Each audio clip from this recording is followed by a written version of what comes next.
Dear students, secretarial practice ಸಬ್ಜೆಕ್ಟಲ್ಲಿ ನಾನು ನಿಮಗೆ already ಅಂದರೆ ಹೋದ ಕ್ಲಾಸಲ್ಲಿ ನಿಮಗೇನು ಎಕ್ಸ್ಪ್ಲೇನ್ ಮಾಡಿದ್ವಿ ಅಂತಂದರೆ ಸೆಕೆಂಡ್ ಯೂನಿಟ್ ಯಾವುದದು ಡಾಕ್ಯುಮೆಂಟ್ ಆಫ್ ಕಂಪನಿಯ ದಾಖಲು ಪತ್ರಗಳು. ಡಾಕ್ಯುಮೆಂಟ್ ಆಫ್ ಕಂಪನಿ ಅಂತೇಳಿ ನಿಮಗೆ ಬರುತ್ತೆ. ಅದು ಇದು ಕಂಪನಿಯ ದಾಖಲು ಪತ್ರಗಳು. ಕಂಪನಿಯ ದಾಖಲು ಪತ್ರಗಳು ಅಂತಂದರೆ ಏನು, ಅದರಲ್ಲಿ ಬರುವಂಥದ್ದು ಯಾವುದು, ಮತ್ತು ನಿಮಗೆ ಮೆಮೊರೆಂಡಮ್ ಆಫ್ ಅಸೋಸಿಯೇಷನ್ ಮನವಿ ಪತ್ರ ಅಂದರೆ ಏನು, ಮೀನಿಂಗ್ ಅಂದರೆ ಅದರ ಅರ್ಥ ತಿಳಿಸಿದ್ದೆ. ಜೊತೆಗೆ ಮತ್ತು ಡೆಫಿನಿಷನನ್ನು ಹೇಳಿದ್ದೆ. ಮೆಮೊರೆಂಡಮ್ ಆಫ್ ಅಸೋಸಿಯೇಷನ್ ಅಂತಂದರೆ ಏನು ಅಂದರೆ ಇದು ಇದು ಮನವಿ ಪತ್ರ ಏನಾಗಿದೆ ಅಂತಂದರೆ ಪ್ರಥಮ ಮೂಲಭೂತ ದಾಖಲು ಪತ್ರ ಆಗಿದೆ ಅಂತೇಳಿ ಹೇಳಿದ್ದೆ. ಆಮೇಲೆ ಇದು ನೋಂದಾವಣೆ ಹಂತದಲ್ಲಿ ಏನಾಗಿದೆ ಇದು ಅಂತಂದರೆ ಇದು ಮೆಮೊರೆಂಡಮ್ ಅಂದರೆ ಇದು ಈ ಒಂದು ಹಂತ ಮೆಮೊರೆಂಡಮ್ ಅಂದರೆ ಈಗ ನೋಂದಾವಣೆಯ ಹಂತದಲ್ಲಿ ಏನು ರೂಪ ಪಡೆಯುತ್ತೆ. ಅದಕ್ಕೆ ಇದನ್ನೇನಂತ ಕರೀತಾರೆ ಅಂತಂದರೆ ಇದನ್ನು ಮನವಿ ಪತ್ರ ಅಂತೇಳಿ ಕರೀತಾರೆ. ಅಂದರೆ ಇದು ಪ್ರಥಮ ಹಂತದಲ್ಲಿ ಇದು 4 ಕಂಪನಿ ಸ್ಥಾಪನಾ ಹಂತಗಳಲ್ಲಿ 4 ಹಂತಗಳು ಬರ್ತವೆ. ಆ 4 ಹಂತಗಳಲ್ಲಿ ಇದು ಮನವಿ ಪತ್ರ ಅನ್ನೋ ಸಹ ಇದು ಒಂದು ಹಂತ ಅಂತೇಳಿ ನಿಮಗೆ ಹೇಳ್ಬೋದು. ಇದರ ಅರ್ಥ ಮತ್ತು ನಿಮಗೆ ಡೆಫಿನೇಷನ್, ಮೀನಿಂಗ್ ಆ್ಯಂಡ್ ಡೆಫಿನೇಷನನ್ನು ಹೇಳಿದ್ದೆ ಓದ್ ಕ್ಲಾಸಲ್ಲಿ. ಕ್ಲಾಸಲ್ಲಿ ಇವತ್ತಿನ ಕ್ಲಾಸಲ್ಲಿ ನಾನು ನಿಮಗೇನು ಡಿಸ್ಕಸ್ ಮಾಡ್ತಾ ಇದ್ದೀವಿ ಅಂತಂದರೆ features of memorandum of association ಅಂದರೆ ಮನವಿ ಪತ್ರದ ಲಕ್ಷಣಗಳು ಯಾವ ರೀತಿ ಇದ್ದಾವೆ ಅಂದರೆ features of memorandum of association ಮನವಿ ಪತ್ರದ ಲಕ್ಷಣಗಳು ನಿಮ್ಗೆ ಯಾವ ರೀತಿ ಇದ್ದಾವೆ ಅಂತಂದರೆ ಫಸ್ಟ್ ಒನ್, ಇದು ಕಂಪನಿಯ ಸಂವಿಧಾನ. It is constitution of a company. It is the constitution of the company ಅಂತೇಳಿ ಹೇಳ್ತಾರೆ. ಅಂದರೆ ಇದು ನೋಡ್ರಿ, ಈ ಮನವಿ ಪತ್ರ ಅನ್ನೋದು ಏನಾಗಿದೆ ಅಂತಂದರೆ ಇದು ಒಂದು ಸಂವಿಧಾನ ಥರ ಆಗಿದೆ. ಅಂದರೆ ಈಗ ದೇಶಕ್ಕೆ ಒಂದೇ ರೀತಿಯಾದಂತಹ ಸಂವಿಧಾನ ಅಂದರೆ ಈ ದೇಶಕ್ಕೆ ಏನಾಗಿದೆ ಅಂತಂದರೆ ಒಂದೇ ರೀತಿಯಾದಂತಹ ಸಂವಿಧಾನ. ಅಂದರೆ ಈಗ ನಾವು ಭಾರತ ಸಂವಿಧಾನದ ಪ್ರಕಾರ ನಮ್ಮ ದೇಶದಲ್ಲಿ ಏನಾಗ್ತಾ ಇದೆ ಅಂದರೆ ಕಾನೂನು ರೀತಿಯಲ್ಲಿ ನಮಗೆಲ್ಲ ಕಾರ್ಯಚಟುವಟಿಕೆಗಳು ನಡೀತಾ ಇದ್ದಾವೆ. ಅಂದರೆ ಈ ಸಂವಿಧಾನ ಏನು ತಿಳಿಸುತ್ತೆ ಅಂತಂದರೆ ಒಂದು ಉದ್ದೇಶ ಆಗಿರ್ಬೋದು, ಒಂದು ಕಾರ್ಯವನ್ನು ಮಾಡೋದಾಗಿರ್ಬೋದು, ಈ ಮನವಿ ಪತ್ರ ಇದ್ರ ಮುಖಾಂತರ ತಿಳಿಸುತ್ತೆ ಅಂತ ಹೇಳ್ತಾರೆ. ಅಂದರೆ ಇದು ಪ್ರತಿಯೊಂದು ಕಂಪನಿಗಳು ಏನಾಗ್ತವೆ ಅಂತಂದರೆ ಈಗ ವಿಷಯದ ಬಗ್ಗೆ ಮೂಲ ವಿವರವನ್ನು ನೀಡುತ್ತಾ ಹೋಗ್ತವೆ. ಅಂದರೆ ಈ ಕಂಪನಿ ಅದರಲ್ಲಿ ಏನಾಗುತ್ತೆ ಅಂತಂದರೆ ಮೂಲ ವಿವರ ಅಂತಂದರೆ ಕಂಪನಿಯ ಹೆಸರಾಗಿರ್ಬೋದು, ಉದ್ದೇಶಗಳಾಗಿರ್ಬೋದು, ಬಂಡವಾಳ ಆಗಿರ್ಬೋದು, ರಚನೆ ಆಗಿರ್ಬೋದು, ಸ್ವರೂಪ ಮತ್ತು ಕಂಪನಿಯ ಪ್ರವರ್ತಕರ ಬಗ್ಗೆ ಏನು ಮಾಡುತ್ತೆ ಅಂತಂದರೆ ಈ ಮೂಲ ವಿವರಗಳಲ್ಲಿ ನೀಡುತ್ತಾ ಹೋಗುತ್ತೆ. ಅಂದರೆ ಇದು ಒಂದು ಕಂಪನಿಯ ಸಂವಿಧಾನ ಅಂತೇಳಿ ಹೇಳ್ತಾರೆ. ನಮ್ಮ ದೇಶದ ಸಂವಿಧಾನದ ಪ್ರಕಾರ ನಮ್ಮ ಏನಾಗುತ್ತೆ ಅಂತಂದರೆ ರಾಜಕೀಯ ಚಟುವಟಿಕೆಗಳಲ್ಲಿ ನಡೀತಾ ಹೋಗ್ತವಲ್ಲ, ಅದೇ ರೀತಿಯಾಗಿ ಒಂದು ಕಂಪನಿ ಸ್ಥಾಪನೆ ಆಗಬೇಕು ಅಂತಂದರೆ ನಮಗೆ ಬಹಳ ಮುಖ್ಯವಾಗಿ ಮನವಿ ಪತ್ರ ಬೇಕು. ಆ ಮನವಿ ಪತ್ರದಲ್ಲಿ ನಿಮಗೆ ಈ ಒಂದು ಮೂಲ ಉದ್ದೇಶವನ್ನು ತಿಳಿಸುವಂಥದ್ದು ಯಾವುದು ಅಂತಂದರೆ ಇದು ಒಂದು ಕಂಪನಿಯ ಸಂವಿಧಾನ. ಕಂಪನಿಯೂ ಸಹ ಏನಂದರೆ ಒಂದು ಸಂವಿಧಾನ ಇದ್ದಂತೆ. ಯಾಕಂದರೆ ಅದರಲ್ಲಿ ಉದ್ದೇಶ ಬೇಕು, ಬಂಡವಾಳ ಬೇಕು, ರಚನೆ ಬೇಕು, ಸ್ವರೂಪ ಬೇಕು, ಕಂಪನಿಯಲ್ಲಿ ಪ್ರವರ್ತಕರ ಬೇಕು, ಇವರೆಲ್ಲದ್ರ ಬಗ್ಗೆ ಇದು ವಿವರವನ್ನು ನೀಡುತ್ತೆ ಅಂತೇಳಿ ಹೇಳ್ತಾರೆ. It is the constitution. It is called character. There is constitution of a company ಅಂತೇಳಿ ಹೇಳ್ತಾರೆ. ಅಂದರೆ like constitution for a country, the memorandum of association of company explains every details of a company. ಅದೇ ಹೇಳಿದ್ನಲ್ಲ, ಪ್ರತಿಯೊಂದು ಎಕ್ಸ್ಪ್ಲನೇಷನನ್ನು ಮಾಡುತ್ತೆ. ಒಂದು company ಬಗ್ಗೆ ಎಲ್ಲ ಎಕ್ಸ್ಪ್ಲನೇಷನನ್ನು ಕೊಡ್ತದೆ. ಅದ್ರ ಜೊತೆಗೆ ಅಂದರೆ ದೇ ಇನ್ಕ್ಲೂಡ್ ಏನನ್ನು ಒಳಗೊಂಡಿರುತ್ತೆ ಅಂತಂದರೆ name, objectives, capital, structure, nature, promoters of company ಅಂತೇಳಿ ಹೇಳ್ತಾರೆ. ಇದಿಷ್ಟನ್ನು ಏನು ಮಾಡುತ್ತೆ ಕಂಪನಿ ಒಳಗೊಂಡಿರುತ್ತೆ. ದೇ ಕ್ಯಾನ್ ಎಕ್ಸ್ಪ್ಲೇನ್ ಅಂತೇಳಿ ಹೇಳ್ತಾರೆ. ದೇ ಇನ್ಕ್ಲೂಡ್ ಎಕ್ಸ್ಪ್ಲೇನ್ ಅಂತೇಳಿ ಹೇಳ್ತಾರೆ. ಇದಿಷ್ಟನ್ನು ಏನು ಮಾಡುತ್ತೆ ಅಂತಂದರೆ ಈ ಕಂಪನಿ ಈ ಸರಳವಾದ ಮೂಲ ವಿವರಗಳಲ್ಲಿ ನೀಡುತ್ತಾ ಹೋಗುತ್ತೆ ಅಂತೇಳಿ ನಿಮ್ಗೆ ಹೇಳ್ತಾರೆ. ಅದಕ್ಕೆ ಇದು ಕಂಪನಿ ಸಂವಿಧಾನ ಅಂತೇಳಿ ಹೇಳ್ತಾರೆ. It is constitution of a company ಅಂತೇಳಿ ಹೇಳ್ತಾರೆ. First feature. ಸೆಕೆಂಡ್ ಫೀಚರ್, ಬಾಹ್ಯರೊಂದಿಗಿನ ಸಂಬಂಧ. ಇಟ್ ಎಕ್ಸ್ಪ್ಲೇನ್ಸ್ ಎಕ್ಸ್ಟರ್ನಲ್ ರಿಲೇಷನ್ಸ್ ಅಂತಂದರೆ ಇಲ್ಲಿ ನೋಡ್ರಿ, the company and external world have got a particular relation. It explained by memorandum of association the objectives and powers of the company are mentioned in detail ಅಂತೇಳಿ ಹೇಳ್ತಾರೆ. ಬಾಹ್ಯರೊಂದಿಗಿನ ಸಂಬಂಧ ಅಂದರೆ company ಏನು ಮಾಡುತ್ತೆ ಅಂತಂದರೆ ಬಾಹ್ಯರೊಂದಿಗೆ ಹೇಗೆ ಸಂಬಂಧವನ್ನು ಹೊಂದಿರುತ್ತೆ ಅಂದರೆ ಇದರಲ್ಲಿ ಮುಖ್ಯವಾದ ಅಂಶ ಏನಂತಂದರೆ ಉದ್ದೇಶ ಮತ್ತು ಅಧಿಕಾರಿಗಳನ್ನು ವಿವರಿಸ್ತಾ ಹೋಗೋದು. ಈಗ ಒಂದು ಕಂಪನಿಯನ್ನು ನಾವು ಸ್ಥಾಪನೆ ಮಾಡ್ತಾ ಇದ್ದೀವಿ ಅಂತಂದರೆ ನಾವು ಏನಾದರೂ ಒಂದು ಉದ್ದೇಶ ಇಟ್ಟುಕೊಂಡೇ ಮಾಡ್ತಾ ಇದ್ದೀವಿ. ನಾವು ಈಗ ಫಾರ್ ಎಕ್ಸಾಂಪಲ್ ಈಗ ನಾನು ಹೇಳ್ತಾ ಇದ್ದೀನಿ ನಿಮಗೆ, ಈಗ ನೀವು ಡಿಗ್ರಿ ಮಾಡ್ತಾ ಇದ್ದೀರಿ, BCom ಮಾಡ್ತಾ ಇದ್ದೀವಿ. BCom ಮಾಡ್ತಾ ಇದ್ದೀರಿ ಅಂದರೆ ನಿಮ್ಗೇನೋ ಒಂದು ಉದ್ದೇಶ, ನಾವು ಬ್ಯಾಂಕ್ ಎಂಪ್ಲಾಯ್ ಆಗಬೇಕು, ಇಲ್ಲ ಏನೋ ಕಾಮರ್ಸ್ ಲೆಕ್ಚರರ್ ಆಗಬೇಕು, ಈ ಥರ ಏನೋ ಒಂದು ನಿಮ್ಗೆ ಏಮ್ ಇರುತ್ತೆ. ಇಂಥದ್ದೇ ಅಂತಲ್ಲ, ಈ ಥರ ಒಂದು ಸೆಕ್ಟರಲ್ಲಿ ನಾವು ಹೋಗಿ ಒಂದು ಜಾಬನ್ನು ತೊಗೋಬೇಕು, ಇಲ್ಲ ಕಂಪನಿಯಲ್ಲಿ ವರ್ಕ್ ಮಾಡಬೇಕು, ಇಲ್ಲ ನೆಕ್ಸ್ಟ್ MBA ಮಾಡ್ಕೋಬೇಕು, ಏನೋ ಒಂದು ಇರುತ್ತೆ. ಸುಮ್ಮನೆ ಯಾರೂ ಎಜುಕೇಷನ್ ಮಾಡಲಲ್ಲ, ಸುಮ್ಮನೆ ಯಾವುದೇ ಉದ್ದೇಶ ಇಲ್ಲದೇ ಯಾವುದೂ ಕೆಲಸ ಮಾಡೋದಿಲ್ಲ. ಅಂದರೆ ಯಾವುದಾದ್ರೂ ಒಂದು ಉದ್ದೇಶ ಬೇಕೇ ಬೇಕಲ್ಲ. ಅದೇ ರೀತಿಯಾಗಿ ಕಂಪನಿ ಸಹ ಒಂದು ಉದ್ದೇಶವನ್ನು ಅಥವಾ ಅಧಿಕಾರವನ್ನು ಇಲ್ಲಿ ವಿವರಿಸುತ್ತೆ. ಬಾಹ್ಯರೊಂದಿಗಿನ ಸಂಬಂಧ, ಎಕ್ಸ್ಟರ್ನಲ್ ರಿಲೇಷನ್ ಅಂತೇಳಿ ಹೇಳ್ತಾರೆ. ಅಂದರೆ ಇದು ಏನಾಗುತ್ತೆ ಅಂತಂದರೆ ಈ ಕಂಪನಿ ಬಾಹ್ಯರೊಂದಿಗೆ ಹೇಗೆ ಸಂಬಂಧವನ್ನು ಹೊಂದಿರುತ್ತದೆ, ಮತ್ತು ಅದರಲ್ಲಿ ಮುಖ್ಯ ಅಂಶ ಏನಂತಂದರೆ ಕಂಪನಿ ಏನು ಮಾಡುತ್ತೆ ಅಂದರೆ ಮುಖ್ಯ ಉದ್ದೇಶವನ್ನಾಗಿರ್ಬೋದು, ಅಧಿಕಾರಗಳನ್ನಾಗಲಿ ಇಲ್ಲಿ ವಿವರಿಸುತ್ತಾ ಹೋಗುತ್ತೆ ಅಂತೇಳಿ ಹೇಳ್ತಾರೆ. The objectives and powers of the company are mentioned detailed ಅಂತೇಳಿ, ಮೆನ್ಷನ್ಡ್ ಇನ್ ಡೀಟೇಲ್ಡ್ ಅಂತೇಳಿ ಹೇಳ್ತಾರೆ. ನೆಕ್ಸ್ಟ್ ಥರ್ಡ್ ಫೀಚರ್ ಏನಿದೆ ನೋಡ್ರಿ, it gives life to company. ಇದು ಕಂಪನಿಗೆ ಜೀವ ನೀಡುತ್ತದೆ. ಯಾವ ರೀತಿ ಅಂತಂದರೆ it is called life giving document ಅಂತೇಳಿ ಹೇಳ್ತಾರೆ. ಅಂದರೆ ಇದು ಏನಾಗುತ್ತೆ ಅಂದರೆ ಕಂಪನಿ ಏನಾಗಿದೆ ಅಂದರೆ ಜನ್ಮದಾತ ದಾಖಲು ಪತ್ರ ಅಂತೇಳಿ ಹೇಳ್ತಾರೆ. ಕಂಪನಿ ಅಂತಂದರೆ ಏನಾಗುತ್ತೆ ಇಲ್ಲಿ ಜನ್ಮದಾತ ದಾಖಲು ಪತ್ರ ಅಂತಂದರೆ ಯಾವುದು? ಮನವಿ ಪತ್ರ. ಅದಕ್ಕೆ ಇದೇನಾಗುತ್ತೆ ಅಂತಂದರೆ it is called life giving document ಅಂತೇಳಿ ಹೇಳ್ತಾರೆ. ಯಾವ ರೀತಿ ಅಂತಂದರೆ ಮನವಿ ಪತ್ರ ಸಿದ್ಧಗೊಳಿಸಿದ ಮೇಲೆ, ಮನವಿ ಪತ್ರ ರೆಡಿ ಆದಮೇಲೆ, ಅದು ಒಂದು ಸಿದ್ಧತೆ ಆದಮೇಲೆ ಕಂಪನಿಯನ್ನು ನೋಂದಾಯಿಸಲು ಅವಕಾಶನೇ ಇಲ್ಲ. ಅಂದರೆ ಈ ಮನವಿ ಪತ್ರ ರೆಡಿ ಆಯಿತು ಅಂದರೆ ಕಂಪನಿಯನ್ನು ನೋಂದಾಯಿಸಲು ಅವಶ್ಯಕತೆ ಇರೋದಿಲ್ಲ. ಮೆಮೊರಂಡಮ್ ಆಫ್ ಅಸೋಸಿಯೇಷನ್ ನಮ್ಮ ಕಡೆ ಇತ್ತಂತಂದರೆ ನಾವು ನೋಂದಾವಣೆ ಆಲ್ರೆಡಿ ಆಗಿದ್ದೀವಿ, ಮತ್ತೆ ನೋಂದಾವಣೆ ಮಾಡಬೇಕು ಅನ್ನೋದು ಯಾವುದೂ ಇರೋದಿಲ್ಲ. ಅದಕ್ಕಾಗಿ ಕಾನೂನು ನೀಡಿದ ಮಾದರಿಯನ್ನೇ ಇಲ್ಲಿ ನಾವೇನು ಮಾಡ್ತಾ ಇರ್ತೀವಿ ಅಂದರೆ ಅಳವಡಿಕೆಯನ್ನು ಮಾಡ್ತಾ ಇರ್ತೀವಿ. ಕಾನೂನು ನೀಡಿರೋ ಒಂದು ದಾರಿ ಅಥವಾ ಒಂದು ದಿಕ್ಕಿನಲ್ಲೇ ನಾವೇನು ಮಾಡ್ತಾ ಇರ್ತೀವಿ ಅಂದರೆ ನಮ್ಮ ಕಂಪನಿಯ ಕಾರ್ಯಗಳನ್ನು ನಾವು ನಡೆಸ್ತಾ ಹೋಗ್ತೀವಿ ಅಂತೇಳಿ ಹೇಳ್ತಾರೆ. ಅಂದರೆ ಇಲ್ಲಿ without drafting the memorandum of association, the company is not allowed to be incorporated.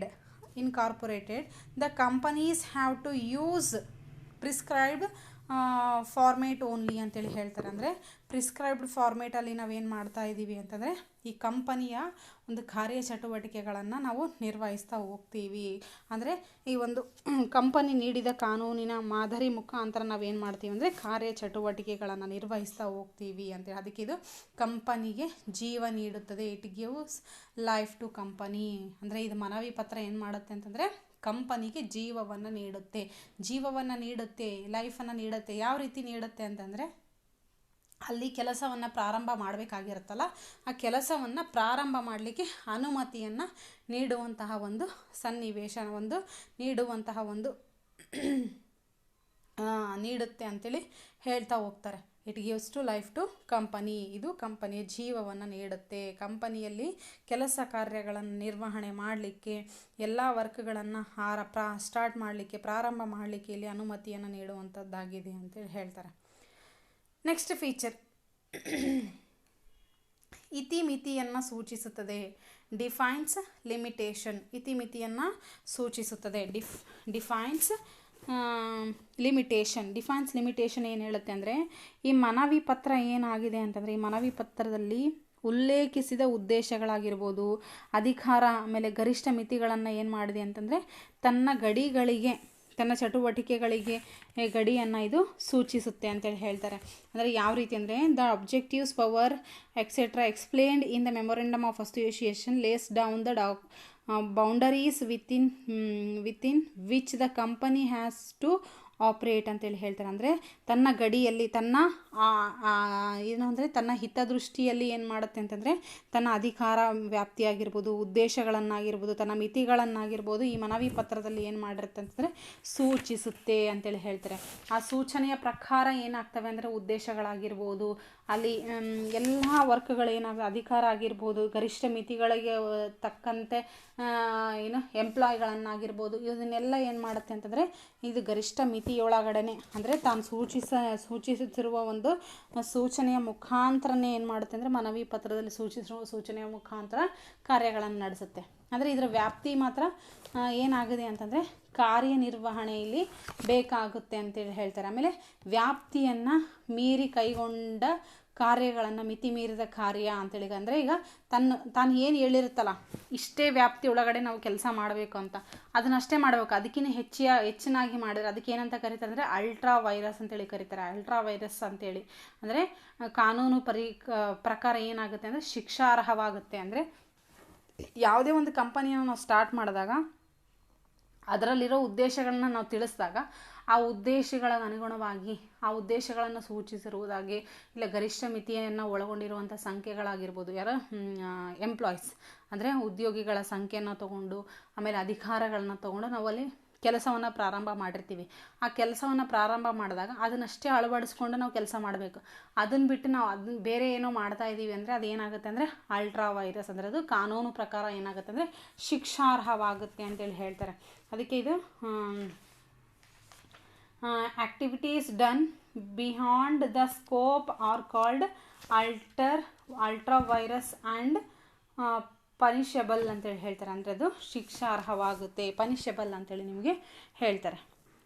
Next feature ಬದಲಾಯಿಸಲು ಕಠಿಣವಾದ ದಾಖಲು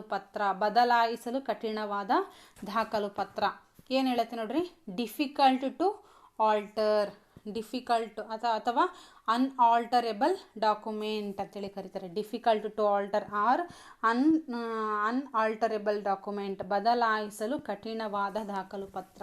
ಯಾವುದು ಮನವಿ ಪತ್ರವನ್ನು ಬದಲಾವಣೆ ಮಾಡಲಿಕ್ಕೆ ತುಂಬ ಕಷ್ಟ. ಯಾಕೆ ಅಂತಂದರೆ ಆ ಮನವಿ ಪತ್ರದಲ್ಲಿ ಏನಾದರೂ ಅಂಶಗಳು ಅಡಕವಾಗಿದ್ದರೆ, ಏನಾದರೂ ಗುಪ್ತವಾಗಿತ್ತು ಅಂತಂದರೆ ಅವನ್ನ ತಿದ್ದುಪಡಿ ಮಾಡಲಿಕ್ಕೆ ಇಲ್ಲಿ ಬಹಳ ಕಠಿಣ ಪದ್ಧತಿಯನ್ನು ಸೂಚಿಸಲಾಗುತ್ತೆ. ಯಾವ ರೀತಿ ಕಠಿಣ ಪದ್ಧತಿಗಳನ್ನು ಅಂದರೆ ಅದು ಬದಲಾವಣೆ ಮಾಡಲಿಕ್ಕೆ ಅಷ್ಟು ಸುಲಭವಾದ ಒಂದು ಸರಳನೂ ಅಲ್ಲ, ಸುಲಭನೂ ಅಲ್ಲ ಅಂತೇಳಿ ಹೇಳ್ತಾರೆ. ಯಾಕಂದರೆ ಅನಿವಾರ್ಯ ಪ್ರಸಂಗಗಳಲ್ಲಿ ಮಾತ್ರ ಬಹಳ ನಾವು ಮಾಡಲೇಬೇಕು, ಅದರಲ್ಲಿ ಚೇಂಜಸನ್ನು ಮಾಡಲೇಬೇಕು ಅಂತ ಏನಾದರೂ ನಮಗೆ ಫೋರ್ಸೆಬಲ್ ಇತ್ತು ಅಂದ್ರೆ ಮಾತ್ರ ಅಲ್ಲಿ ಬದಲಾವಣೆ ಮಾಡಲಿಕ್ಕೆ ಅವಕಾಶ ಇರುತ್ತೆ. ನಾವು ಸಡನ್ನಾಗಿ ಈಗ ಯಾವುದೇ ಒಂದು ಅಬ್ಜೆಕ್ಟನ್ನು ಚೇಂಜ್ ಮಾಡೋದಾಗಿರ್ಬೋದು, ಇಲ್ಲ ಈಗ ಡೈರೆಕ್ಟರ್ಸ್ನಾಗಿರ್ಬೋದು, ಏನಾದರೂ ಚೇಂಜ್ ಮಾಡಬೇಕು ಅಂತಂದರೆ ಅಷ್ಟು ಸುಲಭ ಅಲ್ಲ. ಆ ಮನವಿ ಪತ್ರವನ್ನು ಚೇಂಜ್ ಮಾಡೋದು ಅಷ್ಟು ಸುಲಭವಲ್ಲ, ದಾಖಲೆಗಳನ್ನು ಚೇಂಜ್ ಮಾಡೋದು ಅಷ್ಟು ಸುಲಭವಾದ ವಿಧಾನ ಅಲ್ಲ ಅಂತೇಳಿ ಹೇಳ್ತಾರೆ. ಅದೇ ಅಂದರೆ it is said that there is a difficult procedures to be followed to alter any content of the memorandum of association ಅಂತೇಳಿ ಹೇಳ್ತಾರೆ. It is called alterable document ಅಂತ ಹೇಳ್ತಾರೆ. ಅಂದರೆ but under inevitable circumstances in can be altered ಅಂತೇಳಿ ನಿಮಗೆ ಹೇಳ್ತಾರೆ. ಈ ರೀತಿಯಾಗಿ ನಿಮ್ಗೆ ಏನಾಗುತ್ತೆ ಅಂತಂದರೆ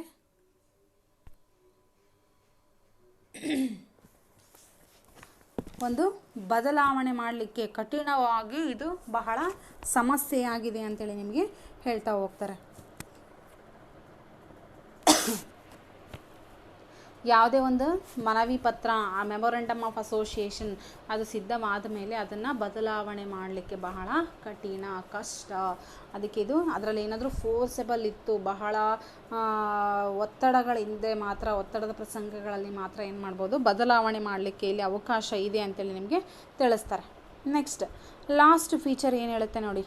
ಲಾಸ್ಟ್ ಫೀಚರ್ ನೇಚರ್ ಆಫ್ ಕಂಪನಿಯ ಸ್ವರೂಪ. ನೇಚರ್ ಆಫ್ ಕಂಪನಿ ಏನು ಮಾಡುತ್ತೆ ನೋಡ್ರಿ, ಕಂಪನಿಯ ಸ್ವರೂಪ ಏನು ಮಾಡುತ್ತೆ ಅಂತಂದರೆ ಕಂಪನಿಯು ಸಾರ್ವಜನಿಕ ಆಗಿರ್ಬೋದು, ಖಾಸಗಿ ಆಗಿರ್ಬೋದು, ಸರ್ಕಾರಿ ಆಗಿರ್ಬೋದು, ಭರವಸೆ ಆಗಿರ್ಬೋದು, ಆಮೇಲೆ ವಿದೇಶಿ ಕಂಪನಿ ಆಗಿರ್ಬೋದು ಎಂಬುದ್ರ ಬಗ್ಗೆ ಏನು ಮಾಡುತ್ತೆ ಅಂತಂದರೆ ಸ್ಪಷ್ಟಗೊಳಿಸುತ್ತೆ. ಅಂದರೆ ಇದು ಕಂಪನಿ ಸಾರ್ವಜನಿಕ ಕಂಪನಿನ, ಖಾಸಗಿ ಕಂಪನಿನ, ಅಥವಾ ಭರವಸೆಯ ಕಂಪನಿನ, ವಿದೇಶಿ ಕಂಪನಿ ಅಂತೇಳಿ ಇದೇನು ಮಾಡುತ್ತೆ ಅಂದರೆ ಸ್ಪಷ್ಟಗೊಳಿಸುತ್ತೆ. ಆಮೇಲೆ ಸದಸ್ಯರ ಹೊಣೆಗಾರಿಕೆಯನ್ನು ನಿಯಮಿತವಾಗಿ ಅನಿಯಮಿತವಾಗಿದೆ ಅಂತೇಳಿ ಸೂಚಿಸುತ್ತೆ. ಆಮೇಲೆ ಕಂಪನಿಯಲ್ಲಿ ಹುಟ್ಟು ಹಾಕಿದ ಪ್ರಾರಂಭಿಕ ವ್ಯಕ್ತಿ ಅಂದರೆ ಈ ಕಂಪನಿಯನ್ನು ಯಾರು ಪ್ರಾರಂಭ ಮಾಡಿರ್ತಾರಲ್ಲ ಆ ವ್ಯಕ್ತಿಗಳ ಹೆಸರುಗಳನ್ನು ಏನು ಮಾಡುತ್ತೆ ಅಂತಂದರೆ ಸಂಘಟರ ಕಾಲಮ್ಗಳಲ್ಲಿ ದಾಖಲೆ ಮಾಡುತ್ತೆ. ಸಂಘಟರ ದಾಖಲೆಗಳಲ್ಲಿ ಪ್ರಾರಂಭ ಮಾಡುತ್ತೆ. ಅವರೇ ಕಂಪನಿಯ ಪ್ರಥಮ ಸದಸ್ಯರಾಗಿರುತ್ತಾರೆ ಅಂತೇಳಿ ಹೇಳ್ತಾರೆ. ಈಗ ಫಾರ್ ಎಕ್ಸಾಂಪಲ್ ಈಗ ಒಂದು ಯಾವುದಾದ್ರೂ ಒಂದು ಗುಡಿ ಕಟ್ಸಿರ್ತಾರೆ, ಆ ಗುಡಿಯಲ್ಲಿ ಕಟ್ಸಿರೋ ಹೆಸರನ್ನು ಹಾಕ್ಸಿರ್ತಾರೆ ನೋಡ್ರಿ.